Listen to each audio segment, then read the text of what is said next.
Good evening, everybody. Welcome to round 5 of the AFL 2021 season and the Blue Abroad show. It's the recap show.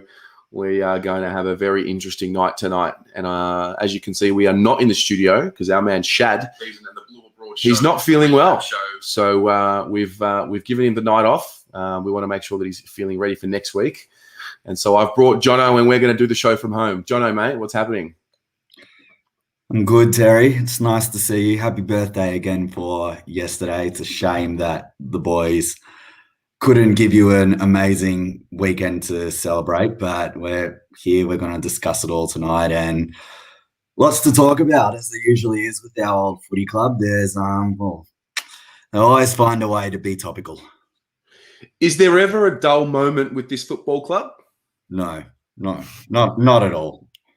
Not at all. You can win, and it's like football supporters are very fickle. Like you could win by 100 points, and you'll still find something that you're, unhappy with, and then you can have a loss like we had on the weekend, and then you can be like, "Oh, sack the players, sack the board, sack the coach, restart everything, completely rebuild everything's failed." But I think one thing that we really need to do tonight is like reassure everyone that as much as it was really, really disappointing what was dished up at the MCG on Saturday night. It is only round 5 and there's still a hell of a long way to go in this season. But things do need to change and we will start going through them one by one. Yeah, absolutely. Before we do that, I want to make some thank yous. As I mentioned, Shad and Assertive Media, who usually host us in his studio. So we want to give him a bit of a shout out. But the members of the channel, I'm going to put your names on the bottom here. You guys have been an amazing support of the channel over the journey. And you allow things like the Corey Durden sponsorship to happen. You allow things like the channel to grow and all the little bits and pieces and the gizmos and gadgets and the website to happen. So I want to thank you for your continued support. And if you are somebody that would like to get involved and join the channel as a member, you just go to the channel, youtube.com/Blue Abroad, and you hit the join button. You got to probably do it on a computer as opposed to a phone, and you're welcome to get involved. But Jono, before we talk about Saturday, we want to obviously cover other things that have happened as well. Maybe we should start with the reserves. I feel like that's the move. We can start there and make our way. Did you get a chance to watch the reserves? What happened on Saturday afternoon for you? I didn't get a chance to watch, so you'll probably have a bit more to say about this than I do, but I was certainly following the results and following the great man Pablo on Twitter with all his constant updates. And with a couple of minutes to go, I felt like, well, I think we have this game stitched up. Went to go play a few games of table tennis with my dad. Come back, see that we've actually gone down by a point. I'm thinking, hang on, what's happened here? But it was pleasing to see a few players play well.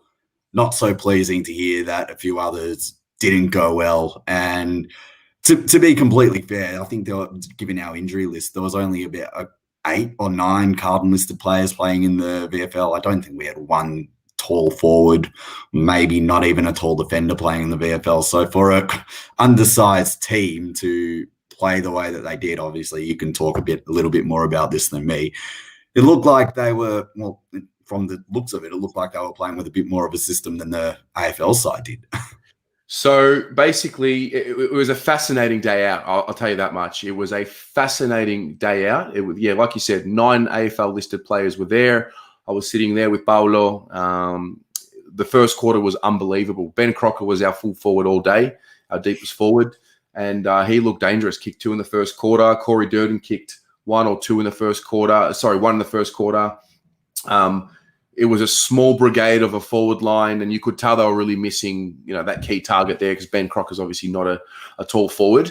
And they were up by 5 goals at quarter time, and it was just looking like we're a class above. And Southport, to their credit, kept fighting. And then we actually brought the game out to a 30-point margin 3 times in the game. And then in the fourth quarter, it just stopped. Everything stopped. And then that sense of, as a Carlton supporter in the generation that you and I have grown up in, Jono, it just that sense of, oh my God, it's happening. It's going to happen, isn't it?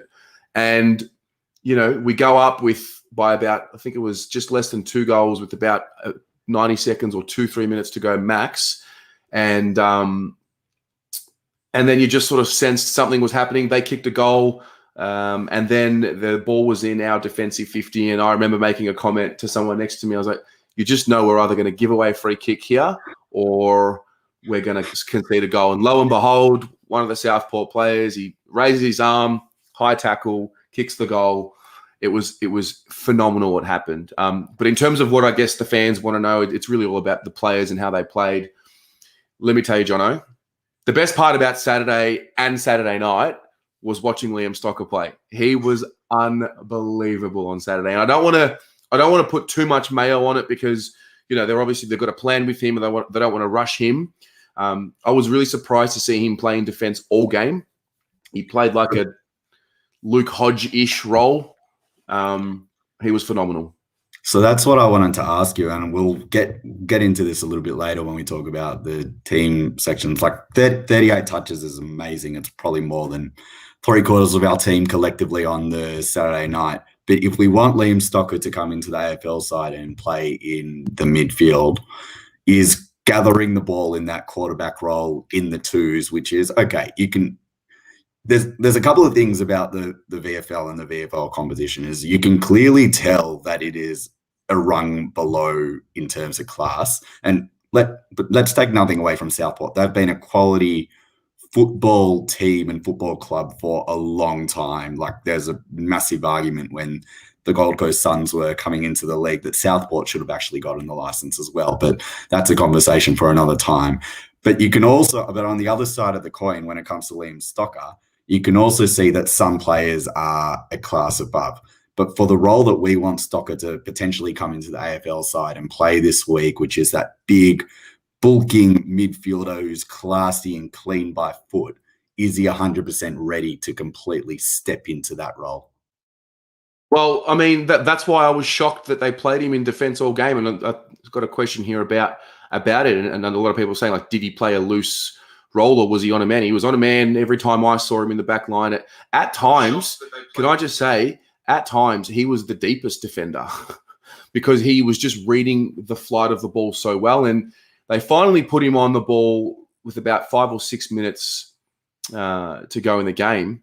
Lo and behold, he wins clearances. His ability to read where the ball was going was definitely a class above. Setterfield played the inside midfielder role all day. Ramsey played on the ball all day. O'Brien was on the wing. Unfortunately for Setters, that's not him. Something's wrong. Something's going on with him. He was our most improved player. I think a lot of people have forgotten that. He was our most improved player in 2020. And I was really looking forward to seeing what he would do at the lower level because, Matt Kennedy goes there and really dominates. But Setters he had 8 touches up until 3/4 time and finished with, I think it was 13 and a goal. But I was very shocked to see how much they had Stocker on the half back line or in defence. We look at the messaging that Teague gave us in the preseason. They said, well, we put him, we realised how good he was as a competitor on the ball as a contested midfielder. And you started saying, okay, well, it looks like they've realised that's what they drafted him for. And all of a sudden he's back in the back line. There's a lot of questions, Jono. A lot of questions about what's going on. Just on your point on O'Brien and Kennedy before, and unfortunately we've seen this very often at this football club, is you get players that come through a football club list and they start working their way through the twos and they might get a crack at senior level and then they come back to the twos, and VFL just might be their level for some of these players. So for someone like, we want to see them do well, but a Matthew Kennedy, a Lockie O'Brien, they're good twos players. They can't quite emulate it at the top level. And of course we want them to emulate it at the top level because it will make us a better team. But for some players, it's just like that. And I think now for Setterfield is clearly in a bit of a rut. He can't snap out of it. He'll want to snap out of it quickly, like leading the team in tackles on the weekend. But 8 touches as an inside midfielder is not going to cut the mustard at VFL level, let alone AFL level. So it's an interesting one. And I think now it is a time where he'd want to be looking to get back into the side. But based on that exposed form and that performance, I don't think it's happening this week. The other one was Owies, who I forgot to mention. He kicked 4 goals in the first half and just looked very dangerous, very dangerous. Quietened down a little bit in the second half, but he was superb in that first half. And look, it was more goals than any of our small forwards on the night. Yeah, no, it's true. It's very true. The other thing about Stocker as well is, Jono, he's able to kick the ball on both sides of his body, and the ball just sounds different coming off his boot. I have heard this. I have heard that when Liam's, and I've been lucky enough in my role as media to get down to training a little bit and go to a couple of press conferences from David Teague and watch a little bit of the press conferences, but I can't remember back to 2019 when he was playing, but from people who have been going to games and watching Liam Stocker play a little bit in the reserves, the ball sounds different when it comes off his boot. And to me, that can only be a good thing. So, mate, the sun shines differently on Stocker's body. Like, he's just got this aura, you know. I don't want to put too much on it though, because you know what we're like with players, and we like to hype them up. We don't want to pump their tires up too much, and then when they come crashing down, it all hurts. We all give them the thing because it's what we do as football fans. Yeah, that's right. I think the other one as well, there's a couple. I mean, Sam Ramsey, I've seen a lot of commentary this week already about you got to put Ramsey in. He's had a good block of form now. He played on the ball on Saturday, looks lively. I don't know if he would be playing that exact role if he were to come into the AFL. He would probably go onto a wing or more of an outside player. But I came away from the reserves game saying, okay, I've seen something in terms of improvement and development from Ramsey that I hadn't seen before. So that was pleasing. Honey was a little bit the same. Is he ready to play in the AFL? I don't know. The one last thing on Stocker, and I think Adonis has said it here, let's calm the farm, let him get his chance and see what he can do. I'll ask you, Jono, and you guys at home, would you prefer to have that extra couple of weeks of patience with Stocker if it meant when he does come in, he stays in? Or do you just want to throw him in there right now? Well, we'll touch on this topic a little bit later, but a big term in the footy vernacular is playing the kids and just throwing them in. And like, okay, we've seen now Stocker's put together a good body of work and it looks like it's ready to come in. Ramsey's starting to put together a couple of good weeks. Owi's been kicking goals left, right, and center. But what does it actually mean to say, you know what, let's just play the kids? You know, Eddie Betts, get out. Mark Murphy, get out. Ed Kerno, get out. Newsy, get out. Plowman, out. We're playing all the kids, and that's what we're doing. We're just going to pump games into these kids. So what does that mean? And let's remember the path that we started on to get here now. So we played all these kids, and look what's happened to a few of these kids now. So we've got Paddy Dow and Lockie O'Brien who have lost their spot in the side. Sam Petrosky-Seaton, who we will talk about later, is in a bit of a spot at the moment, and that's because we played them. Now, granted, there were circumstances around that where they were probably the best that we had. But if you talk about this idea now of playing the kids when they're not necessarily ready, and we'll talk about these words a little bit later surrounding our coach, David Teague. But the wording around what he's been saying regarding not only Sam Ramsey, but the other younger players, so like a Durden, a Sam Phil, Brody Kemp when he's ready to play, which is not that far away. It's not just about 2 or 3 weeks of really good performances in the twos and then just saying, go at it, mate, you've earned it. You need to really make sure that you've earned it. So instead of just going, you know, let's just put them all in because that's exactly what the fans want to see and it's what we should be doing because everything's not going so well in the AFL side. Let's, you know, hold back on it a little bit. So in the likes of Liam Stocker and Sam Ramsey and Matt Owies, and I know there's been a lot of talk about our development programs and our development coaches, just, you know, hold back. They're going okay. You look at the way that they're going okay. Okay, yeah, they'll definitely be changes this week because you can't play as badly as you played on Saturday night and for there to only be one or two changes. So there definitely will be some changes, but be careful when you go calling for like wholesale changes and tip everything out. Let's start again.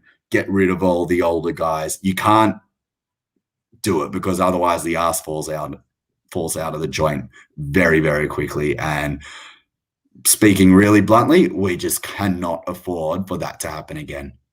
Okay. Let's continue this a little later, but good point. Let's begin with round 5 again. I can't believe we're doing this again. Where do we begin? So start with maybe I like to do this every week. I don't know about doing it right now, but we're going to do it.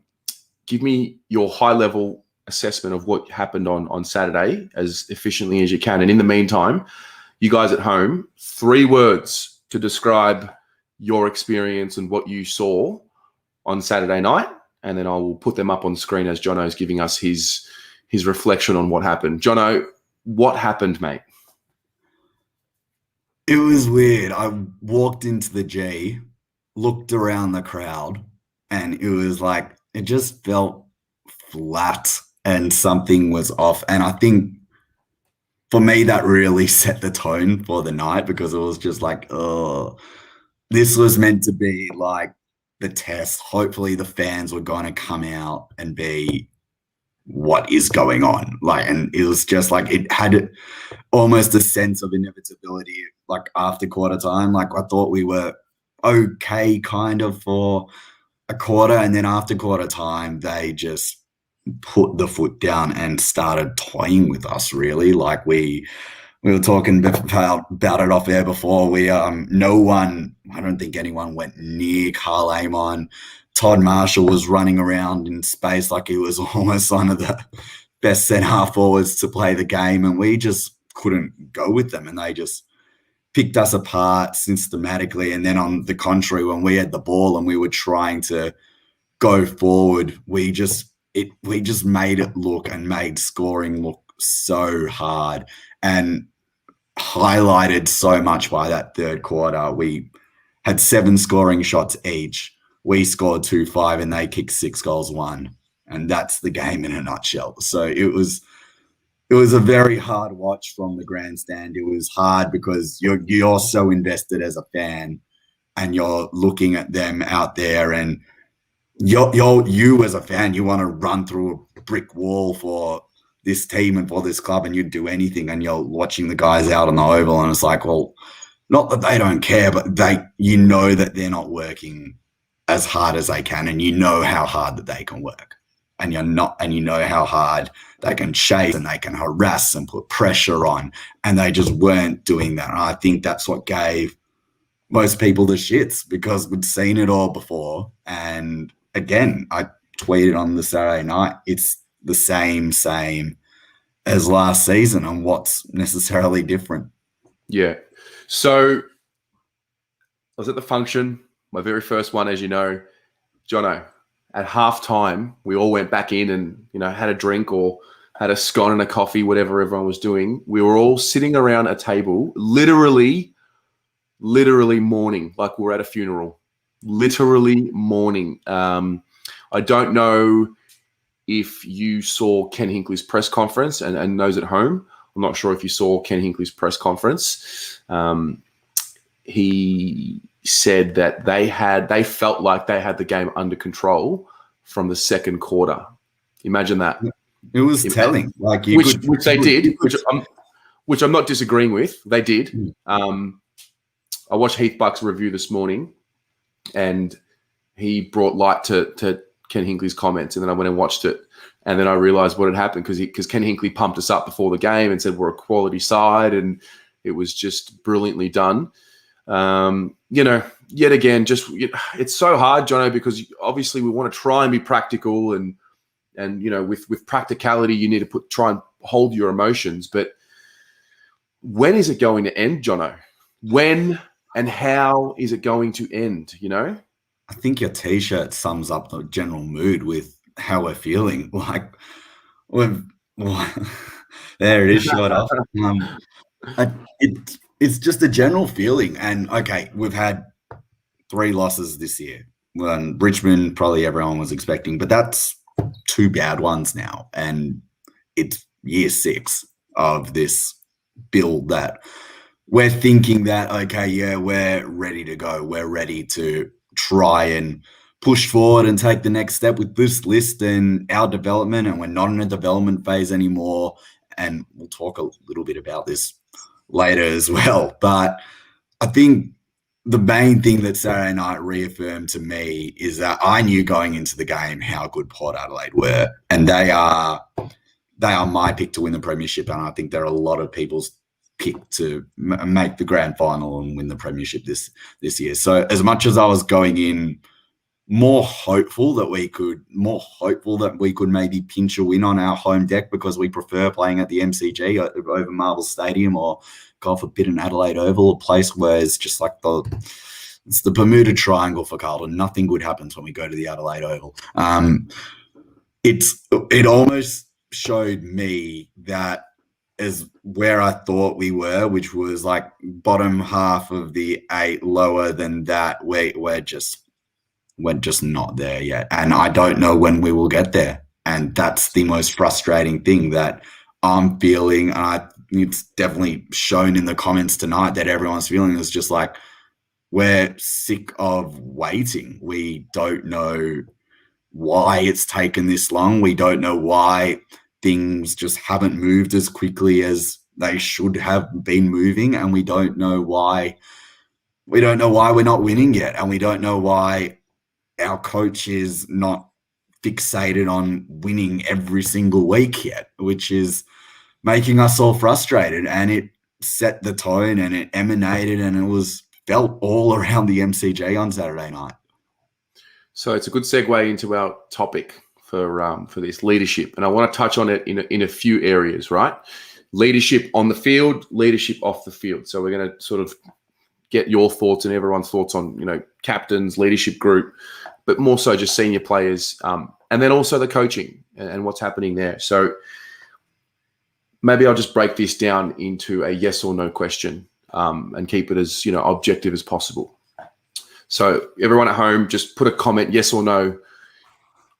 Are you confident in the leadership group at the Carlton Football Club on the field?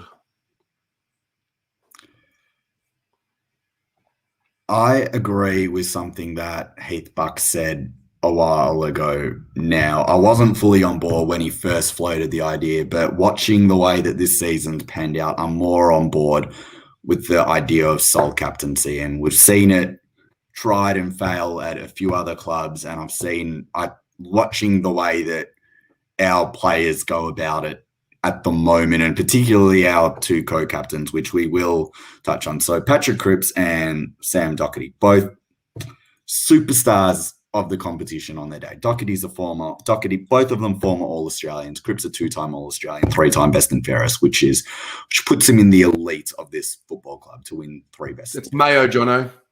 That's Mayo, mate. It's Mayo.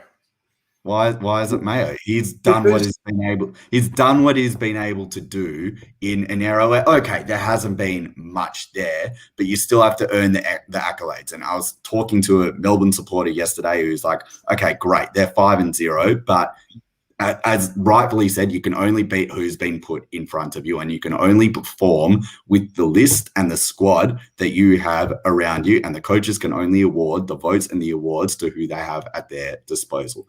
What Patrick Crips needs to do, and I know we all love our Port Adelaide friend Kane Corns, but he absolutely nailed it during this week, where Crips needs to stop worrying about being the best player in the comp. It needs to stop worrying about the Hollywood football. It needs to stop worrying about trying to do everything on his own, and needs to be the best player for the team. And that doesn't necessarily mean being the best player in the team, because we know who the best player in the team is at the moment. He wears number 18 and is in his 3rd year and is a bloody superstar. And if we didn't have him on Saturday night, it might as well have been 10 goals.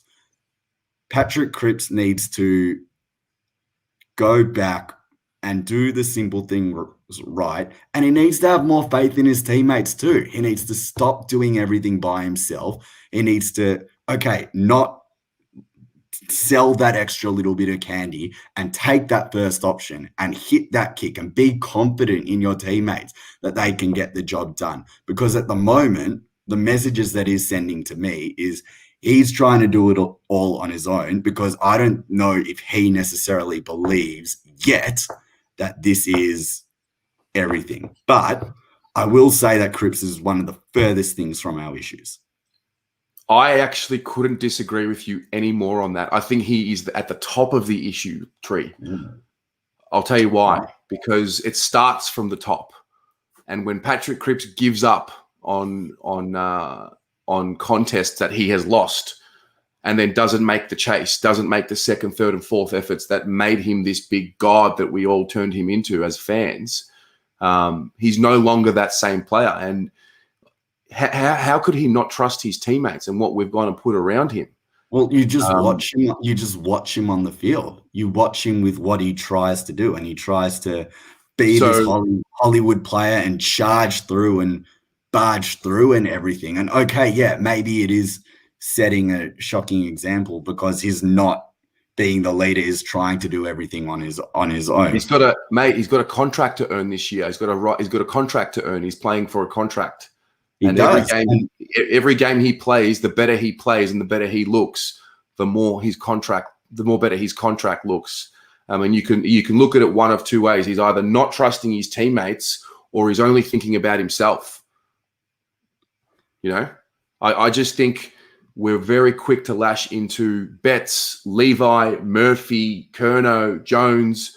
And we've just forgotten that Patrick Cripps is at the top of the food chain. And I'm not letting Patrick Cripps off the hook here, but I don't think he's had a good start to the year. He's played 1.5 good games out of 5. Oh no, his first half against Richmond was bloody good. His game against Freo was sensational, and his first half against the Gold Coast Suns was fantastic too. And I thought he was pretty good the other night against Port Adelaide as well. Hasn't been anywhere near his best. He hasn't been anywhere near his best for a while. So does that mean, I'm not sure what this means to sort of bring the conversation back to the captaincy type thing.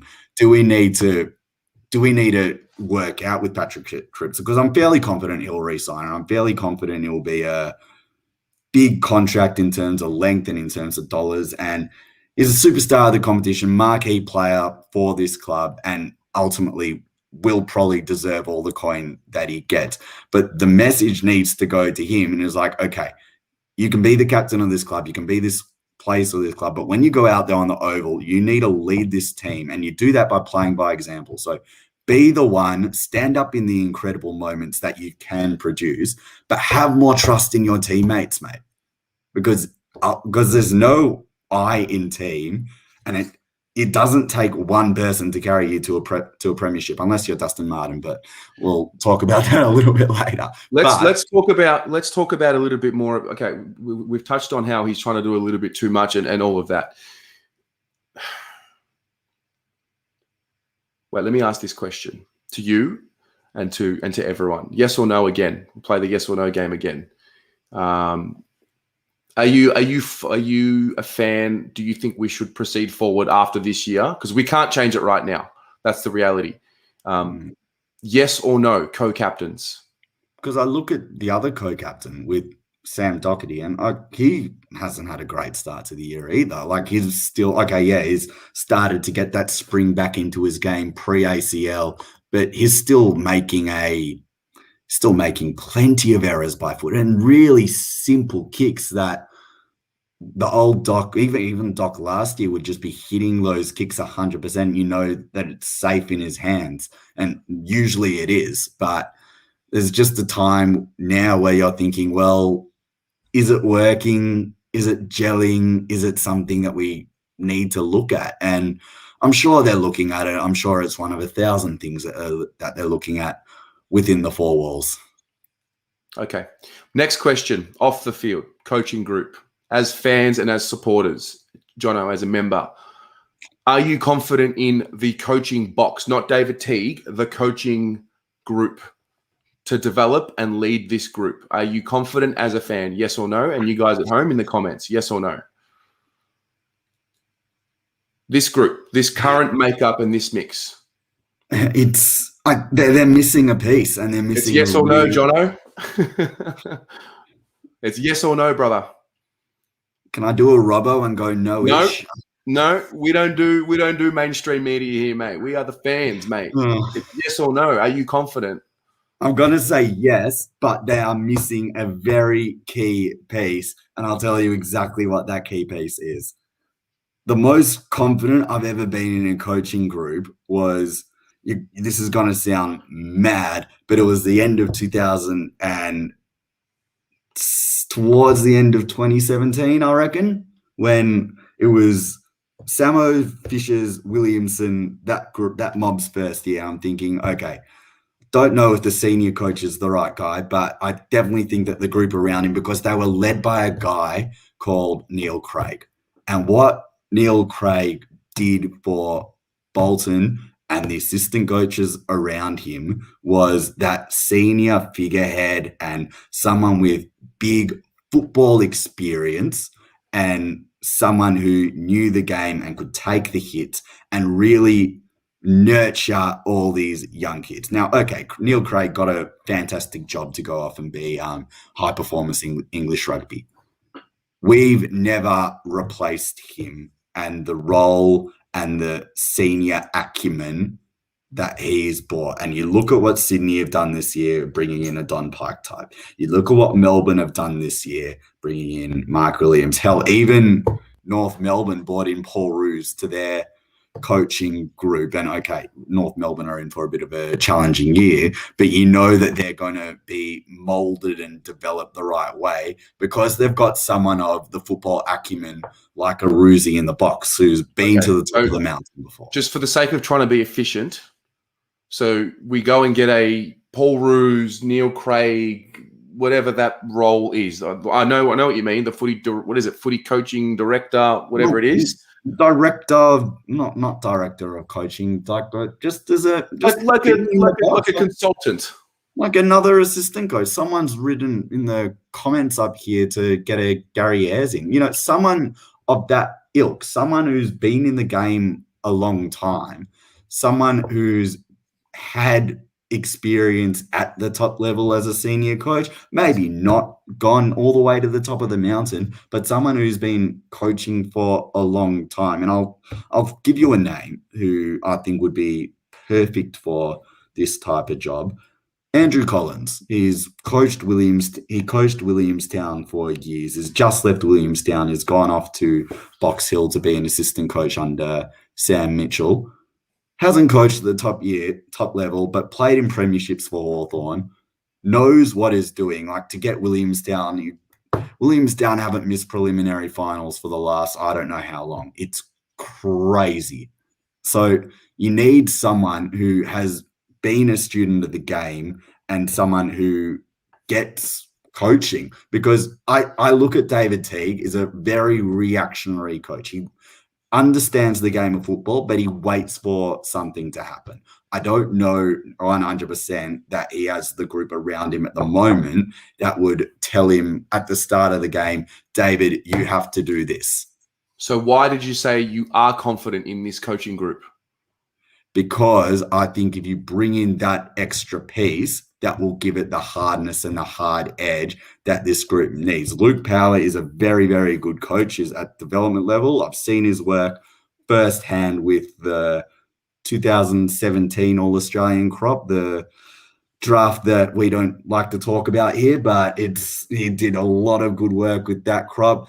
Cameron Bruce came in extremely, extremely highly regarded as well. So he's also a very, very good coach. And I think everyone would agree that when they're all up and running, our back line is pretty good. It's pretty defensively sound. So there's Dale Amos. We all know what the clear problem is with our coaching group, and has been there for a while. And I don't know why he's still at the club, even though the club have wanted to move him on for quite a bit of time now. So it's very interesting. I seriously think that it's a good little group that we have. I'm baffled that we didn't make any changes in last off season, but I think that we are missing that one key piece off the field that will really give the playing group the kick up the arse that they necessarily need. Okay. Hope I've explained myself enough. You've definitely explained it well enough. Point taken. I personally would say I don't have full faith in this group as a whole. And I agree, we need to bring in an experienced head that can bounce ideas off Fatiguи. But that's why I say no. It's not because it's not complete, and it needs an evolution. Now the reality is, it's not changing this year. So we've got to put up and shut up. But the exactly.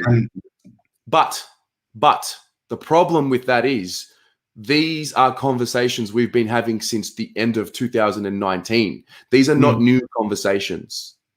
And so no, they're not. They're not. Anyway, let's move on. We need to be efficient. Development is the next one. And this maybe even ties into what we've just been talking about. Yeah. Is it too early to ask if we've improved as a side in 2021? It might be a little too early. Maybe we need... Well, we've played 5 games. I mean, as a fan, I'll ask you, and I'll ask you to go into detail as well, and you guys at home, the next question for the evening is, are you confident in our development as a football team / club? Just a yes or no. Jono? See, this one's going to sound like I'm very contradictory, because I'm going to say sterilized, Jono. You've been sterilized, mate. I've been converted to the dark side. You've been sterilized by the fucking mainstream, mate. No, it's good. It's good. It's important. What can I say? And I say no because we don't have that extra piece. We don't have that piece. Like when we had Greg Williams, who was working part-time as a kicking coach, when we had specialized coaches like Severio Rocca coming in and working in as a, specialist coach maybe a few days a week, it was important. Now, if I ask you, Terry, what's the most important stat in football? What matters ultimately at the end of the day? Winning.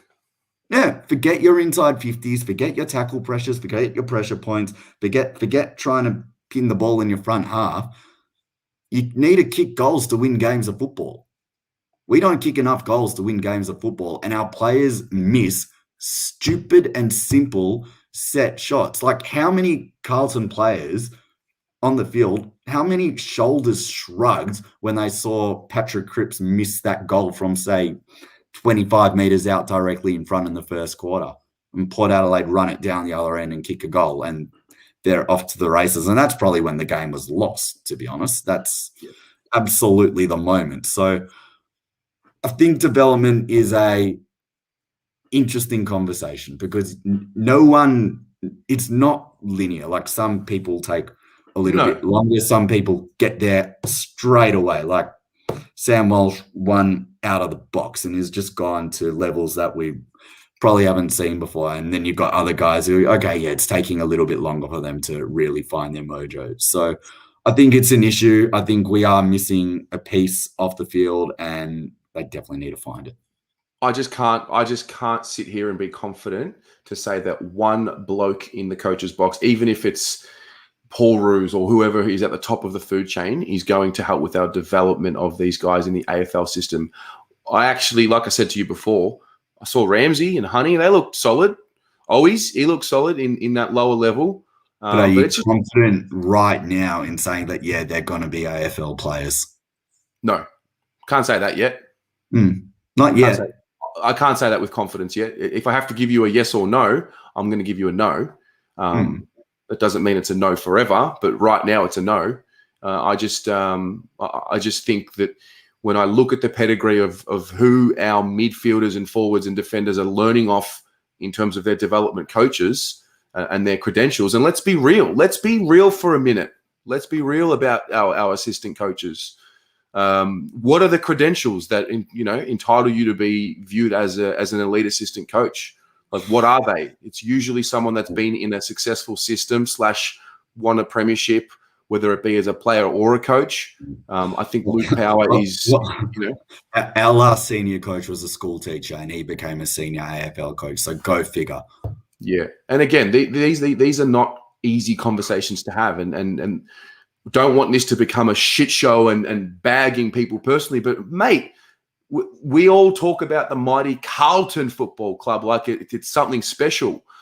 And at what point do we need to move into the Jono Hebrew Tachlis? Come on, like at what point? At what point do we need to start being a little bit more serious? And we live in Australia, and it's very hard to sack someone. You've got employee rights and unfair dismissal, and you've got an excuse, and there's a lot of complaining and whatnot. Doesn't happen anywhere else in the world. It's cutthroat. That's elite sport. That's the business that they're all in, and I'm sure there'll be conversations going on saying, come on, we all need to get better, from the top office to the coaching staff to the playing group to the boot starters. And it's like, come on, we need a lift. Like, okay, it's only round 5. There's a long way to go, but if we really want to deliver on all these promises that we've made to our members and supporters and fans this year, we all need to pull our fingers out just that little bit more. And we need to head down, bum up, train with the intensity that we want to bring out onto the field of play every single week, and really show everyone that we are here and we're serious about not being a laughing stock anymore, because we still are. Yeah. The next one is, it's very high level. Again, I want to start with high level as always, but culture. High level tonight. It is. It's a high level conversation. Culture. What is our culture? I don't actually know, if I'm dead honest with you. I don't know if it's too early to talk about it. I just thought it would be I just think it's one of the most important parts of any organization, whether it be sporting or non-sporting. What is our culture? Who are we?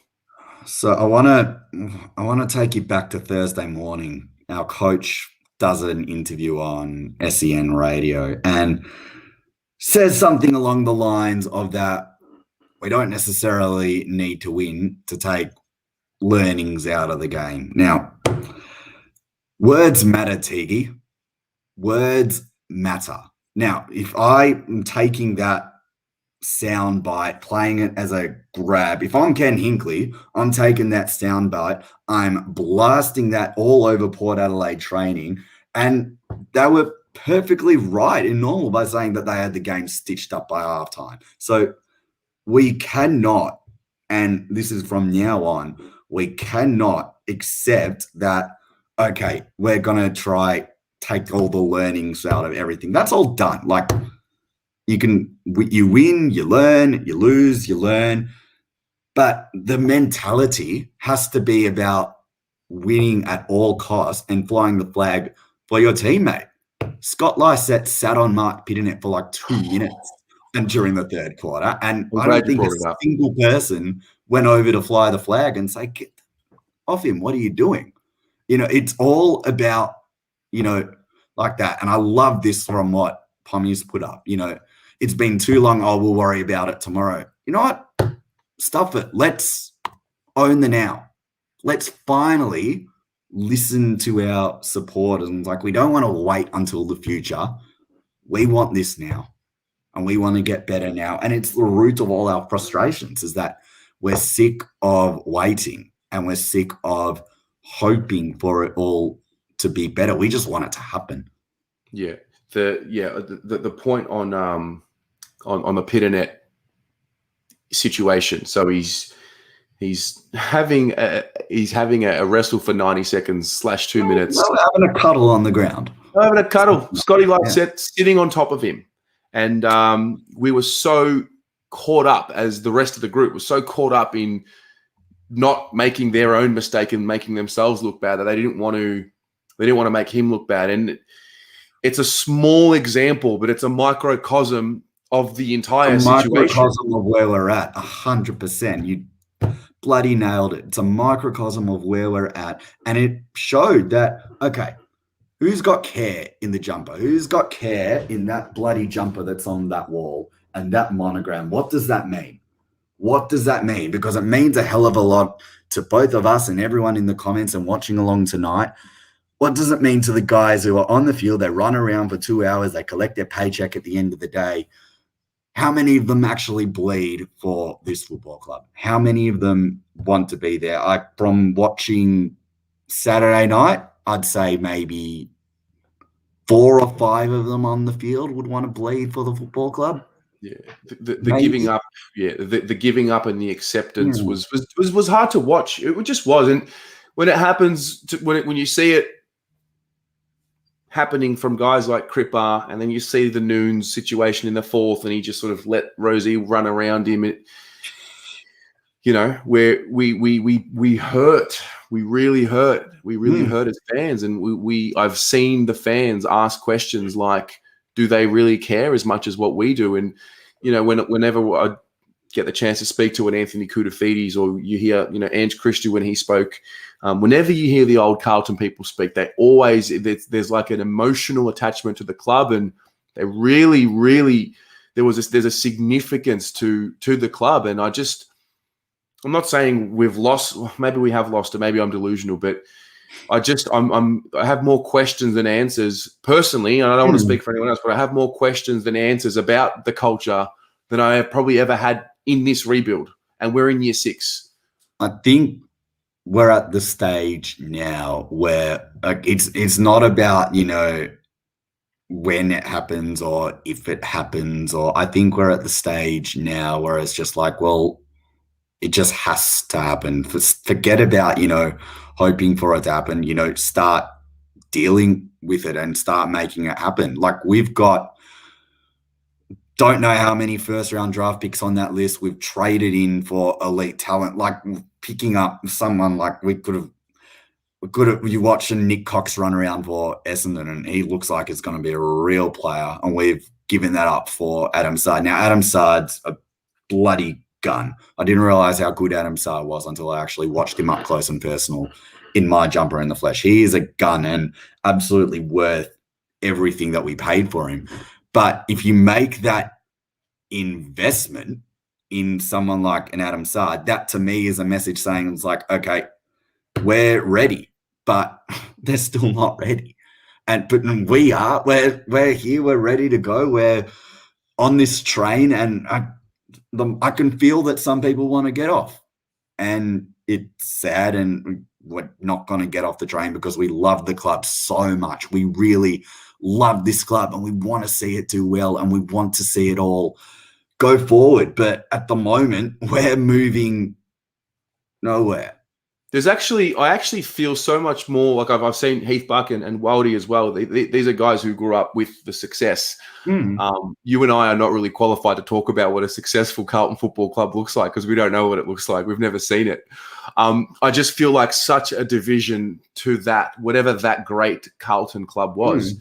And I reckon that's really hard for that generation to hear us say that. I think that'd be very hard for them. That'll break them, But I don't know what that is. I've never seen that. I've never felt what that is like, to go to a game and be like, how good are we going to be today? I don't know what that is.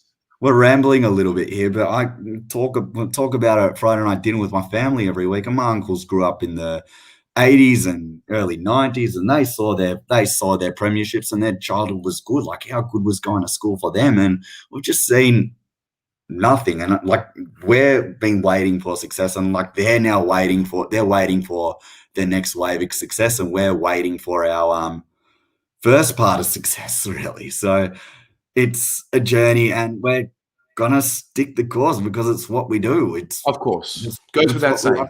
Yeah, and goes without saying, we will stick the course, because this is what we do. You just hope that the players and the staff right there are listening to everyone, and it's like, come on, we need to make this happen, because it's been too bloody long. And it's fine that when we lose, that all these questions get asked, and we're having these tough and great conversations here tonight.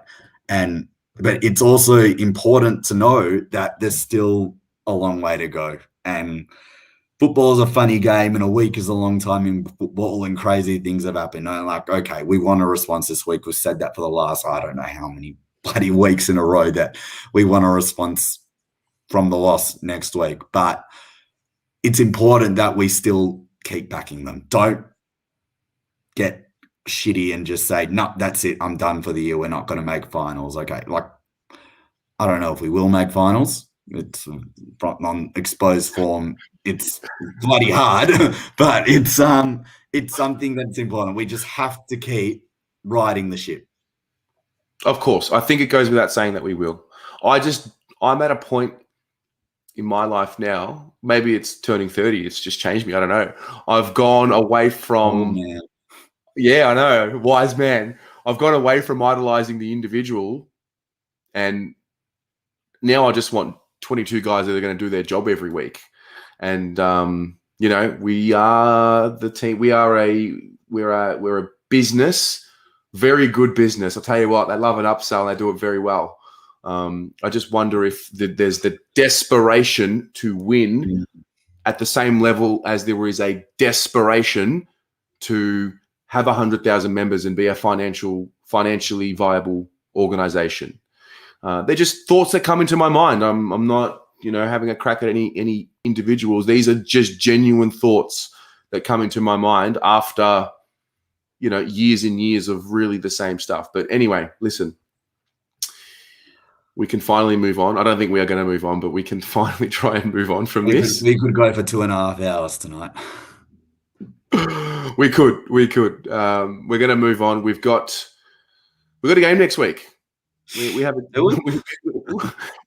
a game next Saturday. We're playing the Brisbane Lions, and this is an important game. And this is actually yet again one of the tests, and it's beautiful, isn't it? We're playing against another final side. A team who we would probably think are going to be in the 8. We especially started the year, and a professional team. And what's funny? This is a team that we compared ourselves to in 2019. Is Carlton going to have the rise that the Brisbane Lions did after their rebuild? And so this is a fantastic opportunity at Marvel Stadium on Saturday afternoon. Without wanting to get too deep into the game, surely there's going to be a response, right? You bloody hope so. Otherwise, there might be a revolt. But as you said, it's another massive test. It's another massive opportunity for the guys to show that we're not as bad as we've been showing. I'm like, okay, yeah, we're a number of soldiers down at the moment, but it gives other people opportunities. And whether that's a Liam Stocker coming in this week or a Matt Owies coming in this week, it's an opportunity for them to really say, I want to be here. I want to bleed for this jumper and do everything that we can to get the boys over the line. And coming up against the Brisbane Lions, who are just become a quality team, and they've added even more quality to it. So I think we're going to have our work cut out for us, but I certainly think that if we play at our best, we can give it a bit of a shake. I'm not 100% confident that we can get the job done. Sound like David Teague, mate. I'm trying my best not to. I'm really, yeah, they're looking dangerous. Yeah, and look, the Lions are a professional outfit. I think it's, in a funny way, it's perfect for us. We seem, these are the situations when the media bash comes, the fans have had enough. These are the games we actually show up. It's the response. It's just, if only we could bottle up the response energy and litter it throughout the 22 rounds of the season. But I think we're always going to be compared to Brisbane. Just like from now on in, we're always going to be compared to them. Well, fair enough. Well, I think not just them. I think the Saints, because only a few years ago we weren't that far off them. But I know it's very early in the week. We don't know the injury report. We know a little bit about what's happened with the reserves. And you guys at home, this is an open question as well. Put your ins and your outs at this stage of the week. Who are you looking at for the ins and the outs from round 5? Well, the club would be fraudulent if they don't play Liam Stocker after his performance in the twos. Hopefully Luke Parks is back, but I don't know how many people get back in 8 days after a hamstring or whatever it was. Yeah, so hopefully he's back in. Hopefully, you just need a little bit more speed in and around the ball, and you need some spark in the forward half. And we've run out of time, and we wanted to talk a little bit about Samo tonight, but we're running out of time. But everyone's calling for him to, get back into the midfield and get to what he did. On Saturday night, I'm looking at the team and I'm looking at the forward half, and okay, Fisher's injured, Martin's injured, Silvani's injured, Eddie Betts is 35 years old and can't do everything that he wanted to do. Put Samo in the forward half of the ground, because at least he's your spark and he's your creative player that can hit the kick going inside 50 to that leading forward into that leading lane, instead of just the chaos up and under. And for Harry Mackay this week, okay, you're not playing on Brennan Cox this week, mate. You're playing on Harris Andrews. He's a 2-time All-Australian, so he's gonna work with you. And up the other end as well, you've got Wiedering and Jones dealing with the likes of Joe Danaher and Daniel McStay and Eric Hipwood, who are quality players in their own right. So yeah, it's going to be tough. But I want to see spark. I want to see creativity. I want to see strong, hard, uncompromising football, and go back to the way that we know that we are capable of playing, and that type of football, because I still don't know what our brand is. I want to see exactly now, against quality opposition, what is the Carlton way of playing? Can we be flexible? Can we put players in their appropriate positions? So I want to see Liam Stocker in the middle of the ground. I want to see Petrescu-Seaton up and around the ball, using his creativity. And okay, if you want to hit a 20-meter kick, hit that 20-meter kick, but hit it up to Harry Mackay or to a Mitch McGovern, leading inside forward 50, okay? Actually use that 20-meter kick to perfection. I want to see Zach Williams slot into a position where he's 100% comfortable playing. I want to see the club. I want to see them actually use Adam Sard correctly, use his weapons. I'm sick of seeing Adam Sard just taking a few steps and launching these high up and under kicks that miraculously land in a Carlton player's lap. I want to see him get the handball received and darting through the center of the ground and kicking that penetrating kick into the forward 50, which is what we've brought him in to do. So I want to see Teague not to necessarily spin the magnets around, but I want to see him, get creative. Okay. Willow in the forward line. What do you think of that? Well, I think Mashiach might come before we see actual players playing in their position, mate. So it's going to be it's going to be a long wait for everything, but it's just something that is common sense, and you'd hope that. Well, the one thing we've not to say that one player is going to fix it, but Jack Silvani brings with him a spirit that is infectious. Now I know that's right. He's got ticker. He's got heart. He actually has it's been passed. It's in his blood. Whatever the changes are this week for me, make sure that one of the ins is the heart and soul of the fabric of the club and the spirit of the club. I think that's the main thing there. If Stocker needs some more time and he's not quite ready, because we need to be very careful with him and what's happened with him over the last 12 months, then so be it. It is what it is. But he has another 30 possession game in the Rezzies this week. It's just hard to see how we can't put him in soon, ASAP. Look, I think he will be in. Be very, very surprised if he isn't in. But again, we spoke about it before. If we don't, reward the form, then what are we doing here? And Bucky's absolutely nailed it. Let's use these players to play to their strengths. We haven't heard it. We've been playing players out of their positions, away from their strengths. What have we been doing? We've been stuffing around and messing players around a little bit, like Setterfield and Williamson, our top two most improved players at the back end of last year. And they're both, one's not in the team and one of them probably won't be in the team for too much longer after last Saturday night. So it's interesting. I've got a lot of questions. I'm very interested to see how the team lands on Friday night this week. So Yeah. it's gonna be an interesting one, and I don't know how much I'm looking forward to it, to be honest. No, listen, Jono, it's been a real show tonight. It has. We've gone. It's been fiery. It's been testy, and it was important. So I really thank you for coming and experiencing the Monday night with me. It was very, very good. It was very much therapeutic. So thanks again.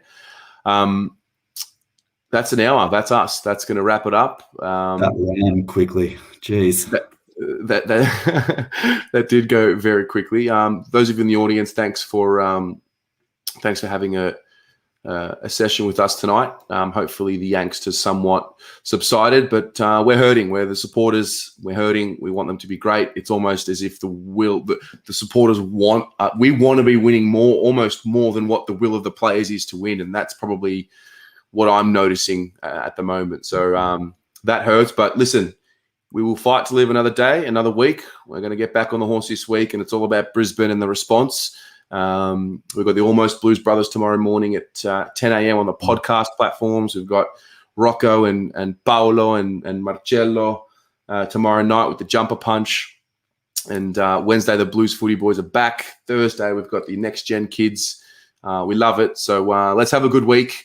Have a great night, everybody. Thanks again, Jono, and go the Mighty Blues, hey?